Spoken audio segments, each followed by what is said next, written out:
गुरु में तो गुरु तो केवल वो चोली सीख है, अवतार तो कृष्ण का है। उतरते हैं वो किसी को हम गुरु मान ले, हमारी वहां भावना हो जाए, भगवान वही काम करते और उसी चोली में उतर जाते। इस बात से जिम्मेवारी किसकी? जिम्मेवारी उसकी है जो कृष्ण बंदे जगत गुरु। जगत गुरु प्रधानाध्यापक है ना, हेडमास्टर है, वो जगत गुरु है, तो जगत गुरु पर ही होगी सभी जिम्मेवारी। इस बात से वो आएगा, वो काम करेगा, सब वो करेगा। इस बात से अपने तो निश्चिंत और निश्चिंत होकर के और उसकी आज्ञा के अनुसार से काम करे, रुख के अनुसार से काम करे और वैसे ही चले। इस बात से गुरु में भगवत बुद्धि हो, गुरु बुद्धि हो, महात्मा बुद्धि हो, कोई हो, पर भगवत बुद्धि हो। वास्तव में शरीर होता है वो गुरु नहीं होता है, गुरु ज्ञान होता है, गुरु तत्व होता है, परमात्मा गुरु होते हैं वास्तव में। पर देखो ये कई तरह से व्याख्या होती है। सरनाथ जी की सेवा भी बताई, शरीर की सेवा भी बताई है, वचनों की सेवा भी बताई है, भावों की सेवा भी बताई है, स्वरूप की तत्व की सेवा और उसकी प्राप्ति वो सेवा बताई है। परंतु ये सब की सब लागू कहाँ पड़ती है और किसके पड़ती है? कि जो जितने दर्जे का शिष्य है उतने दर्जे की उसके लिए लागू पड़ती है, वहां अधिकार है और उसी के अनुसार करते हुए आगे बढ़ जाएगा। पहले जब उसका शरीर में रुपयों में मोह है तो उसके द्वारा ही सेवा करेगा। भक्त कण्णप की बात आती, कण्णप दक्षिण में भक्त हुए हैं, कालहस्ती तीर्थ है, स्वर्णक्षिरा नदी है, तीर्थ यात्रा में गए थे पहले शेष जी के साथ में, तो वहां पर हमारे वहां गीता जयंती का उत्सव मनाया था। दक्षिण में जाते ही पहले आरंभ बड़ा मकान, बड़ा मंदिर, वहां से शुरू हुआ था हम लोगों की यात्रा में। तो कालहस्ती का वहां तीर्थ है, तो वह कण्णप एक भक्त हुआ है, तो पहाड़ के ऊपर उसका स्थान है। तो वहां भगवान शंकर की मूर्ति थी, उसकी सेवा के लिए वो गया, तो होते ही आकर्षण हो गया कि हमारे इष्ट देव है, इनकी सेवा करूं। तो मेरा सेवा करूं तो क्या करूं कि बढ़िया से बढ़िया सेवा करूं। तो जानवरों को मार करके जानवर का बढ़िया से बढ़िया मांस ला करके चढ़ाएगा। अब उसकी दृष्टि में वही बढ़िया चीज थी। अब रोजाना ब्राह्मण पूजन करने के बाद दूसरे देखे तो मांस पड़ा है, वो बेचारा वह जल ला करके चढ़ पहाड़ पर उसको साफ करता, अभिषेक करता, धोता, मंत्र जपता, शुद्धि करता, सब शुद्धि करके धूप दीप आदि करके फिर पूजन करता, पूजन कर और फिर वो जाता, और वो आता उसमें फिर गंदा कर जाता है। इस तरह से कई दिन बीत गए, उसको बड़ा गुस्सा आया कि भ्रष्ट कौन कर देता है, मंदिर को भ्रष्ट कर दे, कितनी मेहनत करनी पड़ती है, अभिषेक करना पड़ता है, शुद्धि करनी पड़ती है, कौन ऐसा कर देता है। तो एक दिन वो छिप करके वहां रहा, तो उसको देखा, अगर मंच चढ़ाया उसने, तो उसकी पूजा बड़ी विलक्षण। भगवान शंकर का अभिषेक करे तो क्या करे, पहले जाता वहां स्वर्णक्षिरा नदी पर, मांस ला करके पुष्प आदि लेकर के और जाता नदी पर जा करके मुख में पानी भरता, हाथों में वो चीजें नहीं सामग्री की, भगवान शंकर के वहां जाता और जाकर के पैर से भगवान के निर्मल था वो हटाता, पहले पूजना उसको ठोकर से उनको दूर करके कुल्ला थूकता, वो थूक कर फिर चढ़ाता अपनी। ये पूजा की पद्धति थी उसकी। तो इसको देखकर उसको बड़ा गुस्सा आया, तो उसने ताड़ना करी, डर गया, सीधा साधा था, डर गया। तो उसको सपना दिया कि तुम ऐसे मेरे भक्त का तिरस्कार करते हो, मेरा भक्त है, उसकी पूजा बड़ी बहुत प्यारी लगती है। जैसे माँ के गोदी में बच्चा लात मारता है पर माँ को गुस्सा आता है, ऐसे उसका पैर मेरे को बहुत प्रिय लगता है, उसका वो जल बहुत प्रिय लगता है। माँ कोई कड़ी चीज और चबा कर दे दे बच्चे को, बच्चों को ऐसी बात हो, दूसरी बात होती है, यूं मेरे को बहुत आनंद आता है, बड़ी प्रियता होती है। इस बात से तुम उसको तंग मत करो। कहा, बेचारा डर गया। अब वो पूजन किया तो उसको धमकाया कि तू जो इसको डराता है ठीक नहीं है, इसकी पूजा मेरे को बहुत प्यारी लगती है, ये बड़ा ऊंचे दर्जे का भक्त है कि महाराज मैं कैसे मानूं इस बात को, जब पूजा पद्धति नष्ट करता है वो तो भ्रष्ट कर देता है मंदिर को, कि तुम कल देखना। तो वो छिप गया देखने के लिए।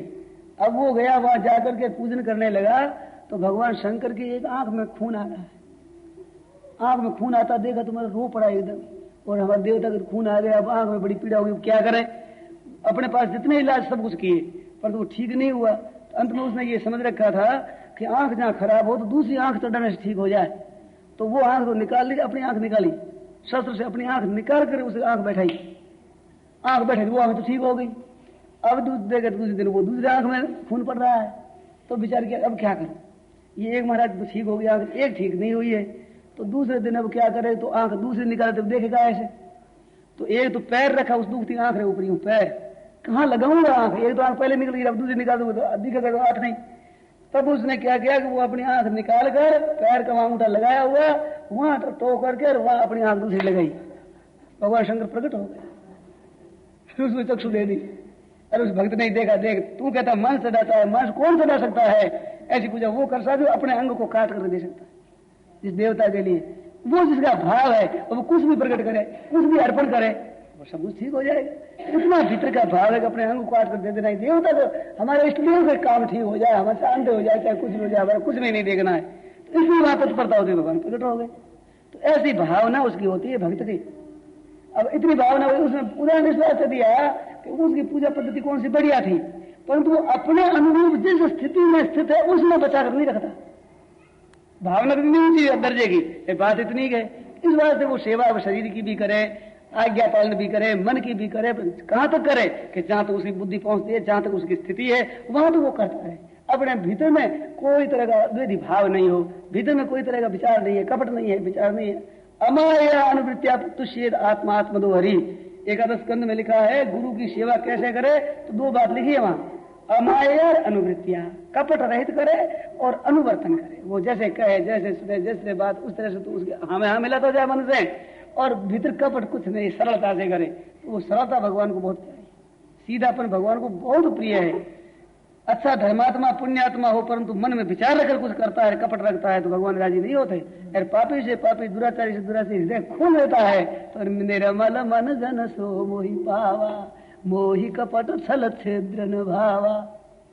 पता ही उसे संस्कृत नहीं भाता, और पापी कितना ही हो, सनम को हो ये जीव मोहि जल बही, जन्म कोटि अघनाश ही तबही, कोटि विप्र अघला गही जाही, आये शरण तजो नहीं ताही। क्रोध ब्रह्म हत्या लग जाए, वो ब्रह्म हत्या नहीं अटकाती भगवान को, और कपट अटका देता है। भीतर का भाव है कपट का, वो अटका देता है। तो वो भीतर का दिखावटीपन नहीं हो, चालाकी ना हो। हमारे में दिखावटीपन रहता है, दम्भ रहता है, चालाकी रहती है, उनको दिखाते हैं और है, मन में उतनी नहीं है। ये भाव भगवान को प्रिय नहीं है। जैसी बात है, जितनी सरल जैसी है, दिखावटीपन कुछ भी नहीं। असर डालने के लिए हम विचार करते हैं, उन पर असर डालें, क्या असर डालो? तुलसी सीता नाथ से मत कर कपट सने, अरे का पर्दा भरतार से दिन देखी सब दे। अब क्या पर्दा रखे उसे, वो अंतर्यामी है, भीतर विराजमान है प्रभु। नान्यास्या रघुपते हृदय स्मदीये, सत्यम वदामि च भगवान अखिलांतरात्मा। गोस्वामी जी कहते हैं महाराज आपके साथ सत्य कहता हूं, क्योंकि आप अखिलांतरात्मा हो, कपट कैसे चलेगा? दूसरे से कोई कपट कर ले, आपसे कैसे चलेगा? तो संत नहीं जान सकते, महात्मा नहीं जान सकते, अंतर्यामी नहीं होते हैं, परंतु अपना कपट रखने से अपने बाधा लग जाएगी। इस वास्ते अपने दिखावटीपन नहीं हो, अपना कपट नहीं हो, अपना कोई विचार नहीं है, अपने तो सरल हृदय है, सीधा हृदय है, साफ साफ बात है, अच्छी है तो मंदिर साफ। भाई जी ने एक दृष्टांत दिया था, एक राजा ने अपना सुंदर रथ बनवाया, बहुत कीमत लगा करके अपनी शौक से। वहां घूमते हुए नारद बाबा आ गए। नारद बाबा आगे, नारद बाबा को देखा, बड़ा आदर सत्कार किया और कहा कि महाराज हमने देखो रथ बनवाया है ऐसा, तो आप इन पर सवारी करो, विराजो। नारद बाबा को बैठाया, घुमाए, महाराज आ गए हैं, ये आरंभ हो जाए, श्री गणेश हो जाए, मुहूर्त हो जाए, महाराज विराज, अच्छा है। घुमाए, फिर कहा कि महाराज बोलो महाराज बात बताओ कुछ। कहते रथ हमारे को दे दो। नारद जी ने कह दिया हमें दे दो रथ ये। तो कहा महाराज रथ तो मैंने बहुत वर्षों से ये बनवा कर तैयार करवाया है, तो ये तो मैं रखूंगा। अच्छी बात तुम रखो। फिर जब रवाना होने लगे तो राजा ने पूछा कि महाराज मेरी कोई त्रुटि हो तो बताओ, कोई सुधार की बात बताओ। सुधार की बात बताओ? हाँ। कि तुम्हारी चीज कोई मांगता तुम देते नहीं हो। अब विचार इतना नहीं आया महाराज जी की सरलता कितनी, रथ की कोई गर्ज नहीं है, रथ की कोई चाहना नहीं है कि दे दो, अच्छी बात नहीं देते महाराज, अच्छी बात तुम रखो। बिल्कुल देने न देने में हृदय में कोई फर्क नहीं। अब वो बताओ हमारी त्रुटि एक ही देखने में आई अपने सामने, और देखने में आई। हम त्रुटियों की तो अध्ययन करते हैं, भगवान का अध्ययन करें, हम तुम्हारी त्रुटि देखने बैठे। तो ये अभिमान नहीं है त्रुटि तुम देखें, तो देखा त्रुटि क्या है, तो भाई ये दी है नहीं चीज, ये देखी हमने, वही कह दी। चतुर आदमी तो यूं कह करते कि मैंने कहा कि नहीं दिया, वो बात पीछे कर दो, ये तेरी त्रुटि है तो मेरा लोभ सिद्ध हो जाएगा, आसक्त मानेंगे, क्या मानेंगे, विचार किया तो कितना है। ये नारद जी का हृदय सरल है, ये सरलता को सीधापन है। पूछ लिया वो बात कह दी, मांग लिया वो बात मांग ली, न दिया उसमें मस्त, पूछ लिया वही बात कह दी। ये सरल हृदय है ना, ये भगवान को बहुत प्यारा लगता है। इस बात से पापी हो, दुराचारी हो, सद्गुणी हो, सदाचारी हो, कैसा ही ज्ञान हो, हृदय साफ रखें। तो संत महात्माओं से ऐसा ही रखें। इस बात से जग बह गयो रे माया मोह की धार, जग ये बह गयो रे माया मोह की धार, जग गुरु से कपट नेह नारी से, गुरु से कपट नेह नारी से। अरे ऐसा ऐसा मूरख होय रहा रे माया मोह की धार, जग ये बह गयो रे माया मोह की धार।